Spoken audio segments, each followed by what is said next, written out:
It's Wednesday, September 17th. I'm Adam Walsh, and this is The Signal.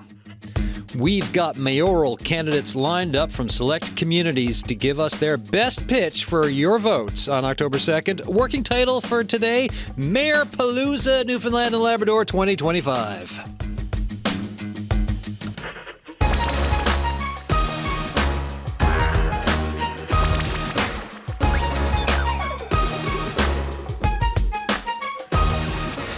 I say working title because if someone doesn't like it, we can always say we'll think about changing it before the end of the show. But I have two guests here in the studio who will help me we'll meander our way through a conversation around important municipal issues for Newfoundland and Labrador as we hear from mayoral candidates. So we've got Rob Nolan, CEO of Municipalities Newfoundland and Labrador, back in the studio. How you doing?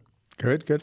And Mount Pearl Mayor Dave Aker. So, the fact that you're here and you're not part of the time clocky thing I've got. What does that mean? How are you here, sir, in this position? Because you're acclaimed, right? I was acclaimed, and that's good fortune on my part, and I'm happy to fill in the gaps here today, Adam. No, thanks so much. I appreciate you coming in, folks. Here's how it's going to work. Let me see. We will be hearing from Fogo Island, St. John's, Marystown, Labrador City, and Happy Valley-Goose Bay. For all the folks who are running, everyone will get 2 minutes on the clock, and that is it, their best pitch, and then we move on, and then there's a discussion in and around that. So that's coming up. We're going to start with Fogo Island and Andrew Shea. And things work a little bit differently on Fogo, and Andrew Shea is going to fill in how some of that is and about some of the issues. After that, it's St. John's, and then the timer will really start with both Ivy Hanley and Danny Breen.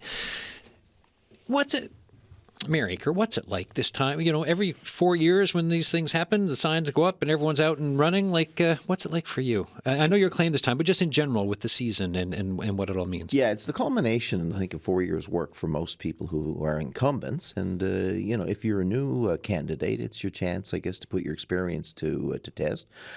You're likely in a better position if you've served on council before to become a mayor. But this is the culmination of it all, and there's a big marketing effort going on out there with signs, brochures, social media, and knocking on the doors, which is most important. In the pre-chat we were having, you were talking about signposts and stuff. Not the time they cut your face out, the different one, but errors people make for. I just found this really interesting because there's a whole you want your sign to stay up, but what's something that you find that people make a mistake for when they start to put these signs out everywhere in terms of planting them? I think they put them out a little too early. I think you need to build your support. That's what you're telling your community in terms of the awareness. Once a sign is up ready for 10 days, my view, it becomes like the trees and the bushes and the grass out there. It just blends in with everything, and you don't get the notoriety that you deserve. Wisely, you can place your signs where nobody else is. They'll stand out a little bit better. And we like to move our signs. Every 10 days, they're on the move. They're portable with a pickup truck, of course, and a few hands helping you. So at the end of the day, the signs are your awareness campaign. They're not necessarily your resume, but you need them. And what's the depth for when you're nailing these things down? Because sometimes people don't... what you said, some the different type of wood for a sign, because some people the are smaller the peg, the better. Because if it's too big, you're just throwing money out the window for your signs. Right? Yeah, and the most effective signs are on neighbors' lawns, at residences, and you want to drive them down 6 to 8 inches and plant that sign right on the lawn. And you have to promise, though. Now, a little bit of tongue-in-cheek here, that you will mow that lawn for the next 3 weeks. I always wonder that, because I've seen on my street some folks have got some municipal signs up, and their grass is looking great. Yeah. Rob, what with M&L, we've done shows. Mm-hmm. There was the Make Your Mark campaign. How did that all work out? How are things looking for across Newfoundland and Labrador for the different races and folks being involved, wanting to be elected community leaders? We think things are looking great right now. So as you mentioned, we've been running the Make Your Mark campaign for a couple months now. Of course, now that nominations have closed for councils, we're really focusing on encouraging people to volunteer with campaigns, and of course, encouraging people to vote is the big piece there. But going through encouraging people to run, we had some really great conversations with incumbent candidates who maybe were thinking about leaving their councils, but were encouraged by friends, family, community members to run again, or encouraged by our campaign to run again. And we heard from new candidates who, had either never thought about running, but the people around them had encouraged them, or, had been thinking about it, thought it wasn't for them, but heard, through our conversations or through the conversations in their community that they really should run. We've actually heard stories from a number of towns, and this is something we're really happy to hear, that there's a number of towns that are having contested elections for the first time in numerous election periods. Wow.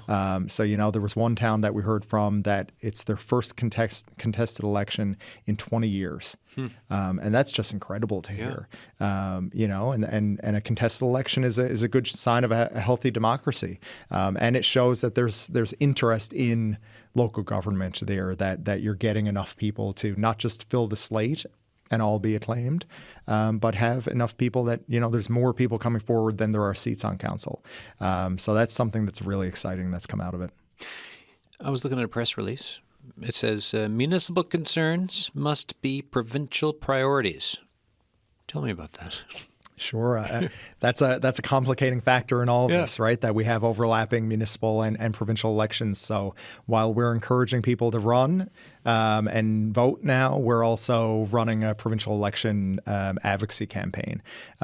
So we're focused on bringing forward the issues of municipalities right across the province. And you mentioned the pre-interview chat that we had earlier, and Mayor Aker mentioned, in many ways, M&L, as the organization that represents all of the municipalities in the province, we feel ourselves in a bit of a tug of war sometimes, because the large municipalities can have differing needs than the smaller municipalities. But then there's overarching ones. Infrastructure is always a conversation amongst every size, every scale and geography of municipality.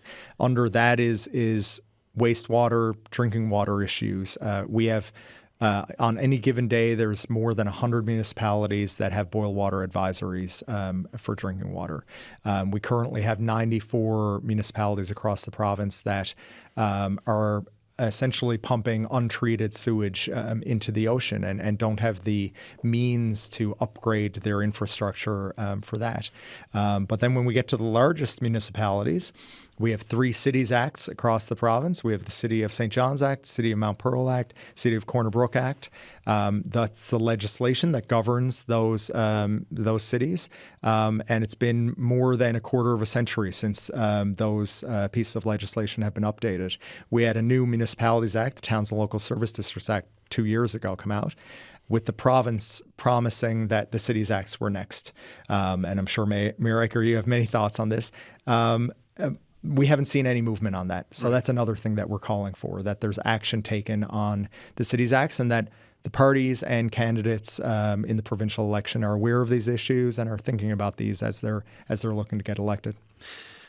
Mount Pearl. Harvey Hodder was mayor, I think, when it became a city, because I was a little boy and I was there living in Mount Pearl at the time, and I have a memory of this. And I was like, oh, we're a city now. And I was expecting high rises any moment, and we're still waiting. But what are the issues for Mount Pearl? We're a city that's a big community. And I remember when Mount Pearl did become a city, Mayor Murphy came in from St. John's. The Royal Newfoundland Constabulary Band was there. That was a big deal. It was a big deal. Like right? It's one of my childhood memories. I have a memory of looking at this thing. Yeah, but politics changed some of the boundaries in that, not necessarily for the better for Mount Pearl, but we are very much invested in our sense of community. And there's a bit of a dichotomy, when you're marketing yourself as a mayor, whether it's Mount Pearl or another larger municipality, your sense of community can't abandon you. That's important to your residents, but also that the corporate side, the delivery of services, has to be frankly second to none, because expectations are extremely high. And here's the thing. Legislation prevents municipalities from borrowing basically for their operating funds. So what ends up happening is we do run deficits, but it becomes more on the infrastructure side. And we have to ensure that we're following wastewater regulations, that we have, in the event of storms, stormwater can be easily removed. We have to pick up garbage. We have to pay for firefighting and the like. So I think the single biggest issue affecting most municipalities will always be related to the economy, tax base, raising taxes.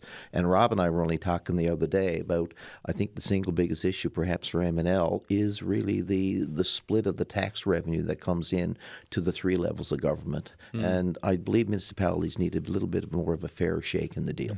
All right, thanks for that. Let's go to Fogo Island. Andrew Shea is on the line. Hello, sir. Good day, sir. How are you? Good. I wanted to get in touch with you for just a little explanation on how, because it's different for Fogo. How does it work for selecting the mayor, and just what's the latest on stuff? Well, right now we only had 5 people running for council, so therefore we're all elected. So Well, congratulations on that for to have the 5 in. Sorry, I'll let you go on. But after we don't have a vote for a mayor. Mayor is picked from the council. The council, there's a nomination process where someone can nominate someone for mayor. Then there's a seconder. And if there's only one, of course, there's no vote. But if there's more than one, then council votes on who is the mayor.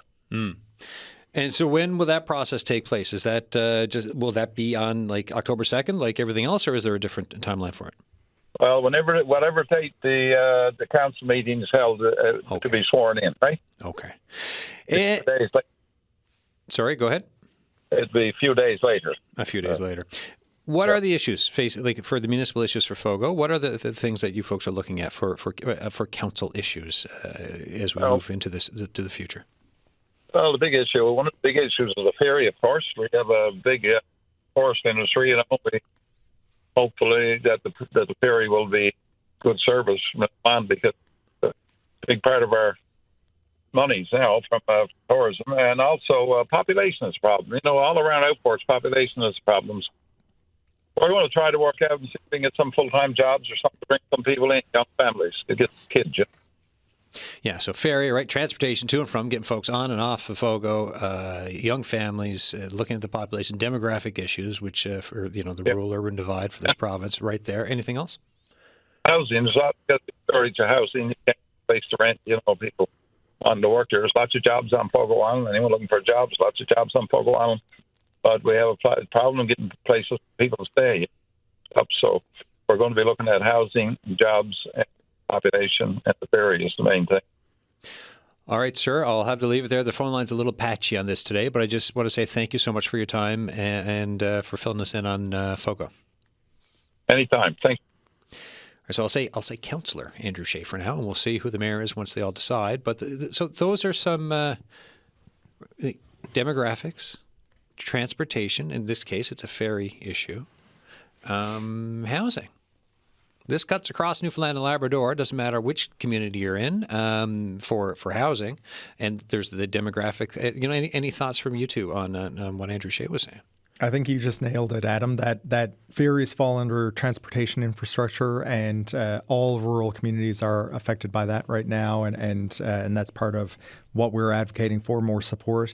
Population decline, that's a reality that we're facing, and Mayor Shea noted that trying to do economic development to bring workers onto the island, that's also a conversation that's very important for our rural communities, all of our communities across the province, but particularly the rural communities that are losing people as we see the demographic decline.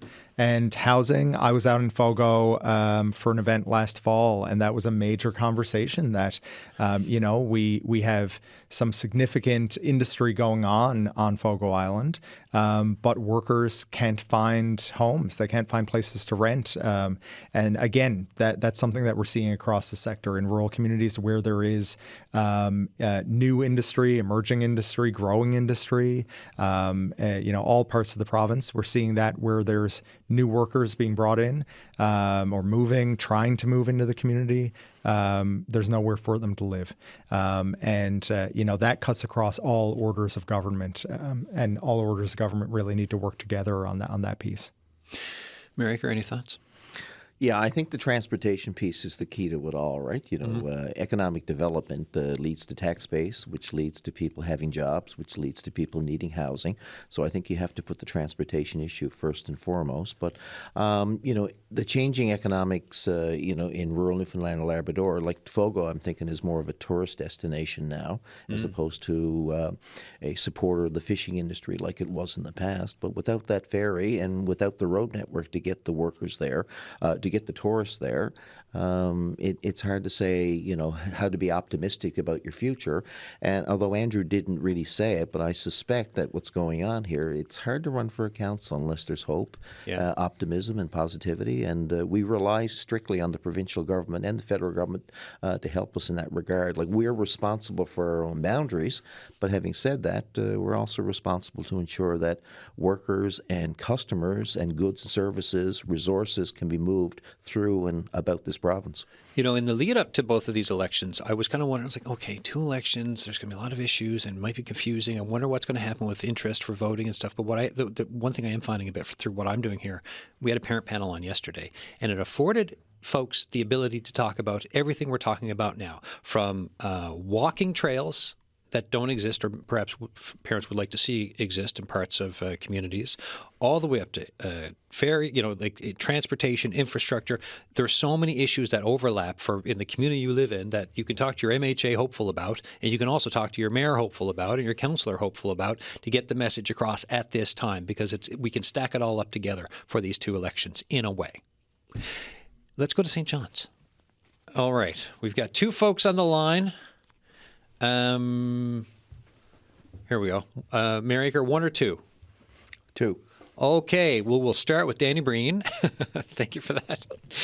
Here's how this is going to work. We have Danny Breen on the line. Ivy Hanley is on the line as well. Both are running for mayor of St. John's. Danny Breen, we will start with you. What else? When I say go, just give me a hello so that I know you're actually there.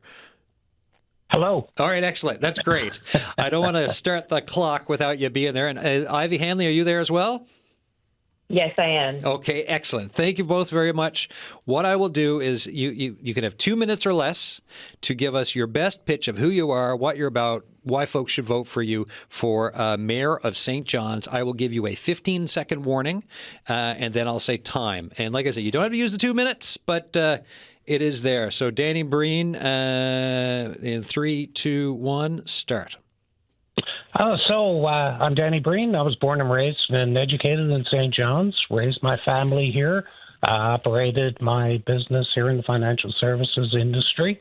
I volunteered in the community for a long time, and in 2009 decided to run for council, was reelected by acclamation in 2013.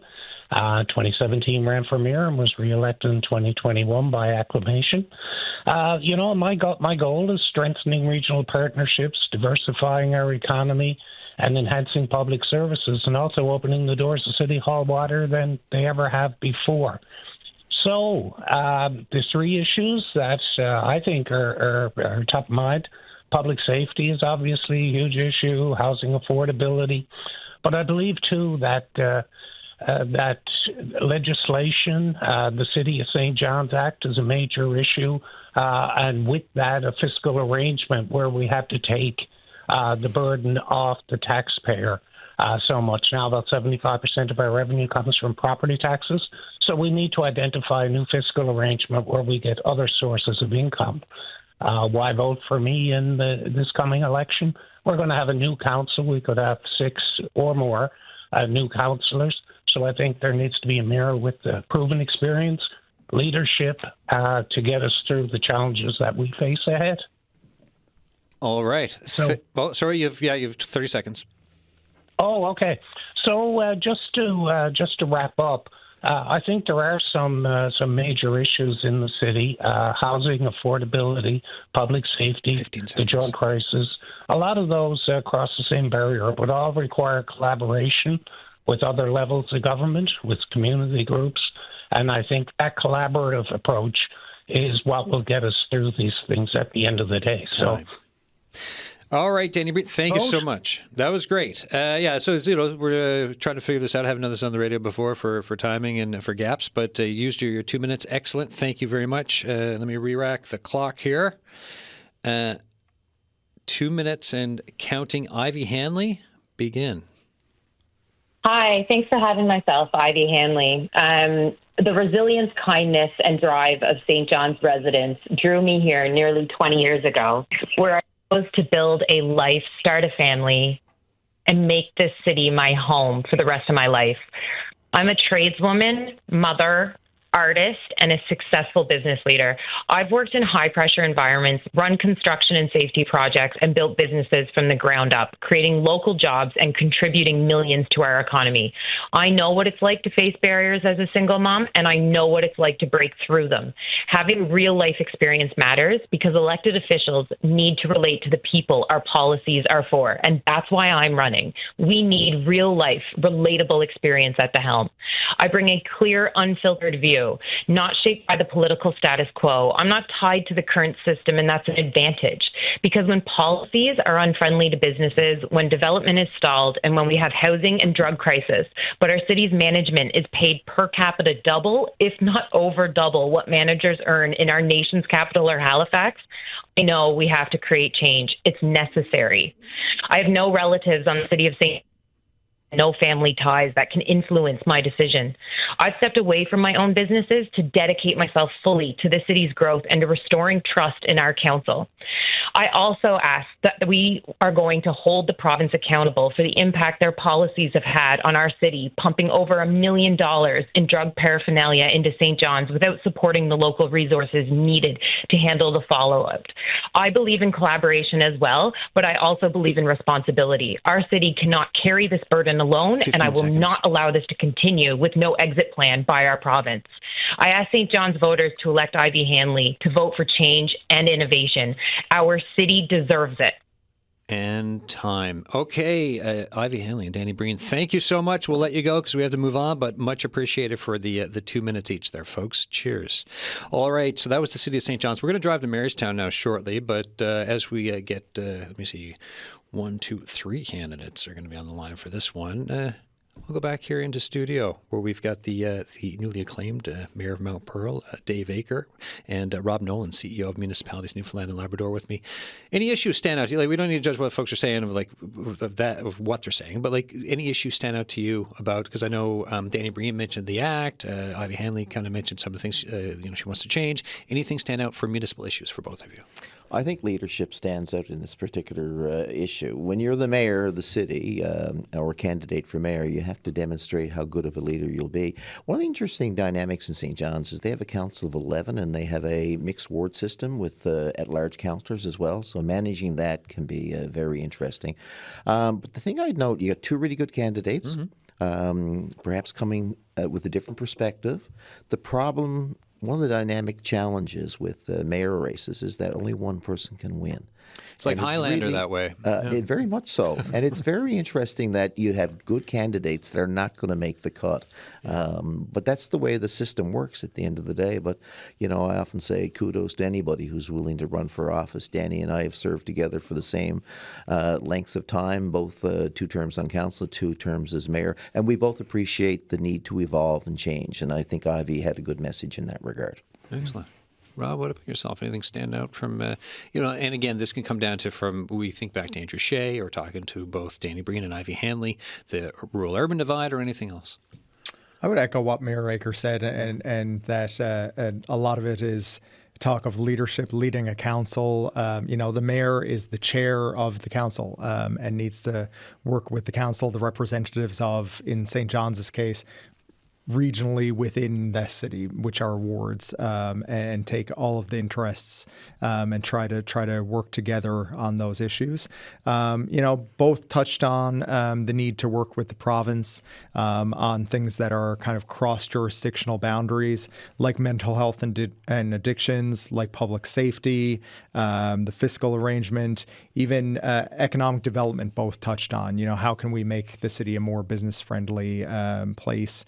How can we diversify the economy? And that really crosses jurisdictional boundaries. And particularly for the mayor of St. John's. I think the mayors of the three cities in particular, they need to be prepared to work with other orders of government and solve these challenges that aren't just the jurisdiction of the city. What's the learning curve like to be a mayor, Mayor Aker? I would not have been a good candidate for mayor when I first ran 16 years ago. Yeah. And in the first year, basically, you stay quiet and you don't listen to your colleagues who may have more experience than you. But here's the key for the large municipalities. Professional staff are there, and there's a reason you do things, and I think you really need to learn. That first year's learning curve is very, very steep, and then you build from there. But the key you got to build as a mayor and other members of council is your relationships. And Rob touched on it, too. It's not just with your colleagues and your residents and your businesses. It's also with other orders of government. And the changing dynamic in Metro in the last 20 years has seen all the green areas that separate Mount Pearl from Paradise or Mount Pearl from St. John's have started to disappear. So we're kind of elbows, not elbows up, but elbows side by each as we deal with issues that are not only of concern to Mount Pearl, but common concerns to Mount Pearl, St. John's, Paradise, and CBS. Yeah, the whole, when you look at the metro area and like a lot of the stuff that people talk about, a lot of overlap there, right? For what they want to see and what they expect, even though different municipalities. And I've grew up in Mount Pearl, then CBS, and now I live in St. John. So I've spent time in Paradise. I just haven't lived there. So, all right. Let me see. Where are we moving to? I think we're trying to get. All right. Well, I think we'll probably just get started with it, and we're still waiting to get one. There's 3 folks running for mayor of Marystown. We have 2 of them on the line. Mayor Aker, 1 or 2 again, if you could. 3. We don't have the third 1. person yet. 1. All right, we'll go. So on the line, we've got Jerry Brenton's on the line, and same with Bridget Hodder. Hello to you both. Hi, how are you? Yeah, hi. Good, thank Hi, you. Andrew, how are you? Good. So Adam Walsh here. So here we go. And we're just getting Andrew on the line here now. Hello, Andrew. Are you there as well, Andrew Walsh? Yes, I am. How are you? Excellent. All right, so sit tight. We're going to start. We're going to go Jerry Brenton, Bridget Hodder, and then Andrew Walsh. So Jerry Brenton, I'm going to start 2 minutes on the clock, and I'll give you a 15-second warning to wrap up. Give us the introduction and why you should be mayor of Marystown. Jerry Brenton, start. Yeah, hi. I'm Jerry Britton. I'm running for the mayor of Marystown. But being a business operator in Marystown, I know the importance of industrial growth and economic development. Marystown was a thriving community. We had a shipyard. We had the cavalry facilities. We had thousands of jobs. However, the past several years, we haven't seen anything. We need these facilities back working to create full-time, high-paying jobs so we can bring our tradespeople home and create an environment where people can work and raise their families while staying home. The first project I'd just like to focus on quickly is the Beta North project. This is an offshore project that's happening offshore in Newfoundland and consists of an FPSO, which is a floating production offshore vessel. This project consists of 3 components: the vessel, the topsides, and the subsea. As I understand it right now, the vessel and the topsides are going to be built in Norway, and the subsea components in Newfoundland. This project is turning into a Norwegian project instead of a Newfoundland project. We as Newfoundlanders must lobby and insist that the topsides of this vessel gets built in Newfoundland, creating thousands of fabrication jobs for Marystown, for Bull Iron, for many other parts of Newfoundland and Labrador. As I go from door to door, other key issues have been cropping up: recreation and tourism and crime. 15 seconds. However, bringing jobs back to Marystown is my first priority. I'd like to thank you guys for giving me the chance. All right. Thank you so much, Jerry Brenton there, folks. Oops, I turned off my microphone there. Jerry Brenton there, folks. Bridget Hodder, I'm going to hit stop on my watch here. And 3, 2, 1, begin. Hi, thanks. My name is Bridget Hodder. I've lived here in Marystown all my life. I think I'd be excellent for the position of mayor because for the past 4 years, I've settled myself into studying the Municipalities Act, studying the Procurement Act, and getting to know the staff in Marystown. We're very lucky. I want to focus on the positives. We have one of the most excellent fire departments in the province. We have an excellent, all of our first responders. And, I mean, we have so much that we have to offer the community. Yes, we need work. We're an industry town with no industry. And, unfortunately, there's a lack of housing because of the fact that we're paying industry prices with no industry. There's rentals available in this town that are I think we looked at a rental today for a family that was struck by fire last night and left their home, and we're looking at $1,350 a month for rent. So that's a big issue. We have issues with addictions, mental health, and when you're in rural Newfoundland, you have to remember that all of our services are inside the overpass. And that's something I've advocated for and have been advocating for years. My background is in working with people from various backgrounds, but especially for the last 23 of the 25 years that the shelter for women and children has been here on the North Peninsula. I've worked with Grace Sparks House. So we have struggled with people with many different issues, and I know that what we need for that. So social issues, I think that's something that women bring to the table. I have the training. I've been in university. I've done my degree. I've done business degrees. I've worked, I think one of my most challenging jobs was working with the Canadian Paraplegic Association and having 4 different boards of directors. So I can work with everyone, and I hope I get the opportunity to work with this town moving forward. Bridget Hodder, thank you so much. Folks, thank you. Congrats on everyone with the time thing so far. This is going really well. All right, Andrew Walsh, don't make me jinx that by bringing you up now by just saying it. But Andrew Walsh, 2 minutes on the clock, and no relation, by the way. 2 minutes on the clock, begin. Good day. I'm Andrew Walsh, and for the past 4 years, I've had the honor of serving both of you as mayor and deputy mayor of Marystown. I was born and raised right here in Marystown. This town isn't just where I live, it's where my roots are. I moved back home because I believe in this place, I believe in the people, I believe in the community, and even more what it can be again. I'm running for mayor because I see a future where Marystown reclaims its place as an industry and business hub, a place where families can grow and set roots. We have a long history on fabrication and shipbuilding, and we need to get back to what we're best at. We have the best harbor in the world that needs to be utilized. We're facing challenges. Our economy has stalled, and too many young families are leaving in search of better opportunities. That's not the Marystown we need or want. It's not the one that I'm willing to accept. We need to revive our industries, support local business, bring back the kind of economy that we had in this town in the past. Let's build a future that honors the past but moves us forward in a new direction.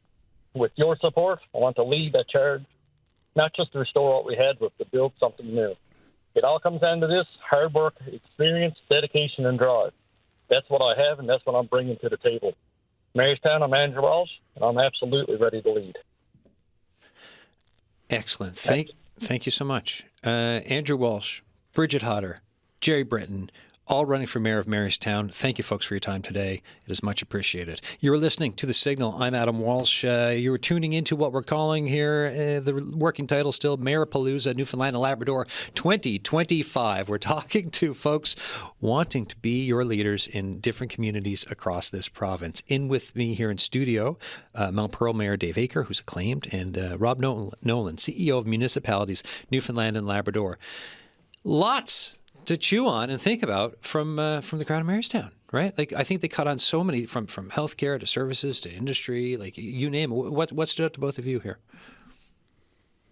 I think, again, that, the thread that keeps being pulled on is economic development and growth. And the conversation is about, what can municipalities, what can mayors do to influence that conversation? So, recreation came up. So making your municipality hospitable and welcoming to new families that are moving in, that links to the housing affordability conversation again. How can we make sure that people can afford to live in our communities? Municipalities can influence that. Equitability of services is a big piece of the puzzle that we're always talking about, especially I think it was brought up, outside versus inside the overpass, as is always is mentioned. But also you have the larger communities versus the smaller communities and the transit that is required just to get the services that are necessary. I'd also circle that fire departments came up. There was the N.L. Association of Fire Services had their convention last weekend down in Marystown, and there's a lot of conversations about how do we, as municipalities, and how does the province better support fire departments? And Adam, you and I have had numerous conversations about this. Firefighters are forced to stand out at a bridge with a boot asking for money, and is that really the way that we want to be funding our fire departments? Yeah, with this discussion especially, I mean, any time, any year, but given what the province has gone through this summer with wildfires and then the look and the special focus on volunteer firefighters and other fire departments right across the province. Mayor Aker, any thoughts from you? Three really good candidates. The themes that I just heard in their introductions are very, very much similar. And if they represent truly and honestly, and I'm sure they do, how the residents feel, their challenge, I guess, for the next 3 weeks will be, how do I distinguish myself from the other candidates? So that'll be an interesting dynamic. Whoever pulls this off is going to be the one with either the most experience or the most community profile. But they all seem to be very, very attached to where the town of Marystown is, where it was in the past. And there's a little bit of a message here. We'd like to get back to where we were in the past. To Rob's point, economic development seems to be the key, and that leads down the path to other things. But I believe it was Bridget, mentioned about social issues like mental health issues and the like. And you got to take care of the community side, too, at the same time. You can't just be about the corporate side where you're talking revenue, jobs for the sake of jobs. How people feel about the quality of their life might be a distinguishing factor amongst these three candidates. 1, 2, 3, or 4? Which number would you choose? You're going to choose number 4. So that will be, and this is tape. The only person on tape today is because there's a scheduling conflict. We're going to go to Labrador City, and we have Jordan Brown, Matt Fowler, Nick McGraw, and also Mitchell Marsh, which would be number 4. So first of all, Jordan Brown, Matt Fowler, Nick McGraw, how are you all doing? Oh, good. Thank you so much for having us. All right, excellent. I'm hearing a nice chorus of voices there from Labrador City.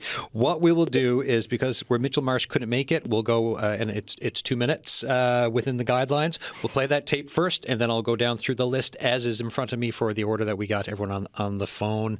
Play the tape, Pike, please. Well, good afternoon. My name is Mitchell Marsh, and I'm currently the Deputy Mayor of the town of Labrador City, and I am seeking the mayoral seat for the town of Labrador City. I believe that I do have what it takes to become the mayor. I've spent the last 4 years advocating on our behalf. I have the best interests of the youth as well as the seniors in our community. I believe that we need to do work on housing. We are struggling right now with housing, both seniors and everyday houses. I believe that I could be a strong advocate for our people. I pride myself on the relationships I've built with the provincial government as well as the federal government on both sides of the house. I do believe in transparency. I believe that we need to be transparent with our residents. I do believe in building relationships with the major stakeholders in town as well as users. I do think that people such as our union as well as the company and again, the user groups of different recreational activities need to be engaged in conversations when making decisions about these changes, or if there are any changes. I do believe that forming a partnership with these specific groups does or will make us successful. I believe in a team atmosphere. I believe in building a team, and getting together as a group and advocating as a group will definitely make us more successful. Again, I want to be a loud advocate for housing for our youth. Our youth currently have nowhere to really go in Lab City, and I do believe that it's an important matter that we need to bring to the forefront 15 seconds. Find a solution for it. I also believe that we need to come up with some type of solution to our fly-in and fly-out workers. Currently, they come into our community and do not pay any taxes. in terms of accommodation-wise. They come in, they use our infrastructure, they use all of our facilities. All right, that was Mitchell Marsh there. We'll go to Jordan Brown. Jordan Brown, 2 minutes on the clock. Here you go. All right, absolutely. So one of the things, I guess, is transparency. We found that going door to door, I've been finding a lot of people asking that they wanted a community council that's more transparent. They want to be more engaged on what's happening, and they want to make sure that we find ways to communicate things that are going on in council to the residents more efficiently. They've been finding that things are happening, but they don't know that it happened, and they had no way to become engaged. And with that is also, I guess, about accountability. And also the same way that, residents want a way to communicate better with council about their thoughts and stuff. So, public engagement and how to be more engaging into the community and having their voices heard as well. So these are two things that I heard at the doors. The third, I guess another thing that I've been hearing is a lot about youth. I already put it on my Facebook what I was doing. One of the ideas that I had about building a community space that is accessible to all residents of Labrador West. We lost a lot of community halls. A lot of service groups are gone into the community now. So there's no real community spaces that are available to people of all abilities and, all demographics. So a community space is needed in this community. Another thing that I've been hearing, too, is about how we can, tax fly-in, fly-out workers. They are finding that, the community is very, very upset about the fact that they come in, use infrastructure, they're here, but they do not contribute back to the community, but they use all our facilities, they use all our infrastructure, but they're not contributing. And so this is the thing that I'll be advocating for is, one, how can we tax them? And if there's no mechanism available within the guidelines of the Towns and Service Districts Act to tax fly-in, fly-out workers, I'll be advocating to the provincial government to allow us to tax fly-in, fly-out workers, so that way that their use of our facilities is properly funded, and we can use this money to actually help with other projects that are needed in our community. And lastly, one of the things that we want to continue to advocate for is obviously housing. We have a massive housing problem here in Labrador West, partially from the fly-in, fly-out workers and companies buying up houses are very. All right, Jordan Brown, thank you so much. Let me re-rack the clock. And Matt Fowler, you are on deck. Now you're up at the plate to continue with the metaphor here. 3, 2, 1, begin. Good day. My name is Matt Fowler, 38 years old, born and raised in Lab City. So I moved away in 2012. When I moved back in 2019, I was shocked at what was happening in the town. It was not progressing. It was regressing. It has gotten worse.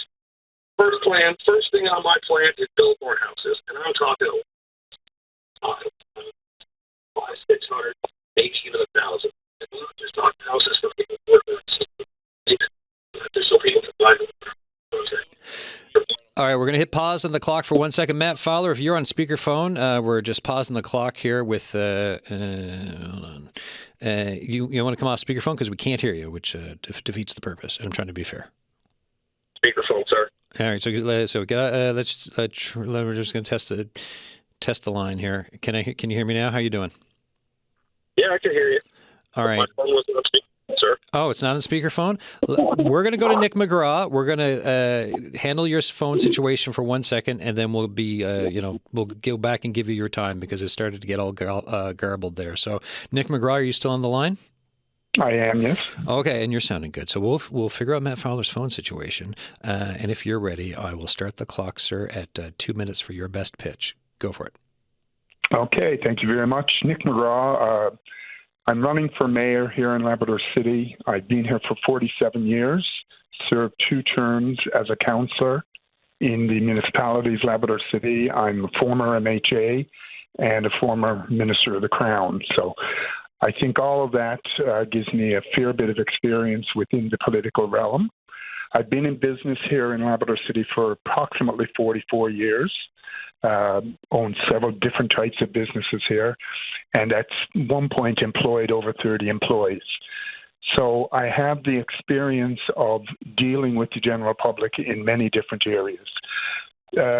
Like the other candidates spoke about, there are certain things that we're hearing when going through the doors, and transparency certainly is one of the largest things that I'm hearing. A lot of decisions being made without the general public even knowing that it was a consideration and what the implications from those decisions would be. So I think we need to be much more transparent and accountable for the decisions that we make. If I am lucky enough to be elected. One of the things that I'm very strong with is that a council is made up of 6 councillors and a mayor. And a mayor is only as strong as he makes the rest of the team or she makes the rest of the team. So I think it's very important that you be able to deal and be a good listener with the rest of your council. Housing is a huge issue here in Labrador West, and one of the reasons that we're having such trouble with the housing here, number one, we have nothing for our seniors, so those houses are not going on the market, and also the fly-in, fly-out, the contractors are buying up all of the properties. So I'd like to see that fixed. Advocation is a big thing. We have the youth. I'd like, if I am elected, I would like to put a youth councillor in place. And they would have no voting status. All right, Nick McGraw, thank you so much. So we're saying bye to Jordan Brown, bye to Nick McGraw. We're going to put a 1 minute, 40 seconds back on the clock for Matt Fowler, because I think he got a good chunk of a message before we lost you there. And Matt Fowler, and I'm just looking at the clock being timed out here. Actually, hold on, I'll put my own here. Reset, and then Arlette Lazarenko, you'll phone the last community now for the other guests. Matt Fowler, 1 minute, 40 seconds. Go for it. Yes, as I was advocating, we got to build more houses, low-income houses and houses for just normal people to buy. One of the other things I do not believe in is the fact if I wanted to start a small business in this town, I need to get a permit. But if I want to turn a house into a mini camp and make $8,000 a month, I don't. I also don't believe they should pay the same town tax as me. The second part of my plan is building a retirement center. Like, there's no reason why we can't build one. They're building one in Goose Bay. I do believe right now it's capped at $750 a month. I lived in a town of 300 people in Alberta, and they had a community, or they had a senior center. The third part of my plan is for the 2 towns to amalgamate. That is one of the smartest things we can do. Lab City and Wabash shouldn't be 2 towns. They should be 1 town. Then we can also develop more housing over there. We can develop more programs over there. They're already talking about building a gymnastics center. We'll see whether that actually ever happens, like how they talked about building a community center, I do believe, up by Tanya. That never happened. But yes, like, one of the smartest things we can do as community is Lab City and Wabash becoming 1. So I don't know how much time I got left, but that's it. All right. No, that was look, thank you so much, Matt Fowler. Well received. Thanks for sticking with us while we got to improve the phone line. Cheers. So there you had Matt Fowler, Nick McGraw, Jordan Brown, Mitchell Marsh, all running for mayor of Labrador City. We're moving on to, it might take a minute to get the 2 candidates for Happy Valley-Goose Bay on the line. So I'll go back to Rob Nolan, Dave Aker here. What stood out for you? I think overarching, we're hearing similar challenges across the municipal sector, but as we know, Lab West is unique because they're 2 industry towns. And what we heard was, there's housing challenges, but they're due to, as everyone stated, the nature of transient work. And the fact that there's no housing for seniors. And I've heard that throughout my role with M&L, that in Lab West, you have this situation where people used to go up to Lab West, work for their careers, and then retire and leave. And now people are retiring because and staying there because they've made a home in Lab West. Home in its community. And it's not necessarily set up for that. So that would be, similar challenges to the rest of the sector, but Lab West has its uniqueness. Before I go to Mayor Aker here, we've got the mayor hopefuls for Happy Valley-Goose Bay on the line. Again, to keep with tradition, Mayor Aker, 1 or 2? 2. Okay, Bert Pomeroy is up first on this. Let me see. Bert Pomeroy, Edward Blake Rudofsky, are you both there first? Hello? Yes, I'm here, Adam. Okay, good. Chorus of voice is excellent. Okay, Bert Pomeroy, 2 minutes, begin. Okay, thank you, Adam, for the opportunity. I've been a proud resident of Happy Valley-Goose Bay most of my life, having moved to the community 35 years ago to pursue a career in journalism. Met the love of my life, got married, raised 2 beautiful children, and had 3 wonderful grandchildren. So I'm very invested in this community. I spent decades working in media and communications, helping shape public dialogue, advocating for the better good of our community in the region, and making sure local voices are heard. And that experience, I believe, has gained me a deep understanding of the issues that are before us today. I served on council for more than a decade, including 4 as deputy mayor. That experience gave me a stronger grasp of how our town operates, what's working, and where we need to do better. But this campaign is not about me. It's about our community. It's about making Happy Valley-Goose Bay, making sure that we're represented, respected, and ready for the future. I'm not running for mayor because I think I got all the answers. I'm running because I believe in listening and collaborating and working with proactive council and getting the hard work that needs to be done. We got a lot of challenges ahead of us, and whether that's advocating for housing solutions and long-term care, support services that address mental health, addictions, and public safety, improving infrastructure throughout the community like roads and trails and emergency services, supporting not-for-profits and community groups and organizations, and making sure our town has a strong voice in any major decisions that affect our community and our region. While I will be a strong advocate for positive change, but I also will focus my energy on ensuring that the town's interests are protected in both provincial and federal matters, working to ensure Happy Valley-Goose Bay is fully represented in major development decisions, especially future hydro projects. We need to be at the table, not just looking through a window restaurant, begging for scraps while others wine and dine at our expense. I'll work to strengthen relationships with the regional stakeholders. Time. Bert Pomeroy, thank you so much. Edward Blake Rudofsky, let me hit stop, reset. Edward, you are up. 2 minutes on the clock. Yeah, hi. So my name is Edward Blake Rudkowski. I'm obviously a resident of Happy Valley-Goose Bay. I have long-standing family roots in Northwest River going back literally hundreds of years. Anyway, I think the thing that people are under talking about is the fact that we are on the cusp and we are on the doorstep both of one of the biggest mega projects in Canadian history. I can envision a scenario, if we're not careful, I can envision a scenario whereby we have a major development happening 100 kilometers up the road from Happy Valley-Goose Bay, and the community recouping very little in the way of benefit. I think that was the experience of Happy Valley-Goose Bay when we had the Muskrat Falls project on the go. We had billions and billions of dollars being spent 30 kilometers up the road from Happy Valley-Goose Bay, and the town council, unfortunately, was scrambling to come up with a way to recoup some benefit from that. We have to be very proactive. We have to be very assertive when it comes to talking about Gull Island to ensure that Happy Valley-Goose Bay gets something out of that agreement. And because, again, I can really envision a scenario where where we have a development of that magnitude and the town ends up worse off if we're not careful. The town has infrastructure needs. We need sidewalks in our community. We have no sidewalks. We need new fire equipment. There's all kinds of infrastructure requirements in the town, and development of that size will give us the opportunity to build those infrastructure voids. That's first and foremost. But secondly, I want to talk about the psyche of our community.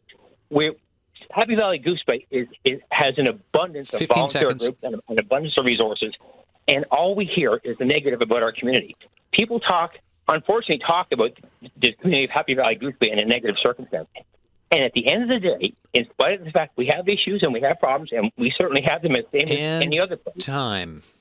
All right. Everyone had 2 minutes each. Edward Blake Rudkowski, thank you so much. Bert Pomeroy, thank you so much for both of you. Happy Valley-Goose Bay, mayoral hopefuls. We've got a minute and a half left. Mayor Dave Aker from Mount Pearl. Any from the last couple of rounds, any thoughts stand out? One of the keys as being a mayor and also working with council and staff is to be planning ahead. And that really came out in both those speeches. Yeah. Very passionate, some based on experience and some based on being a long-time resident.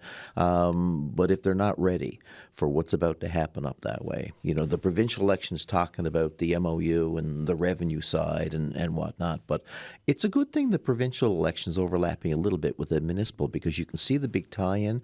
Rob, you've talked about it, right? The collaboration that's required.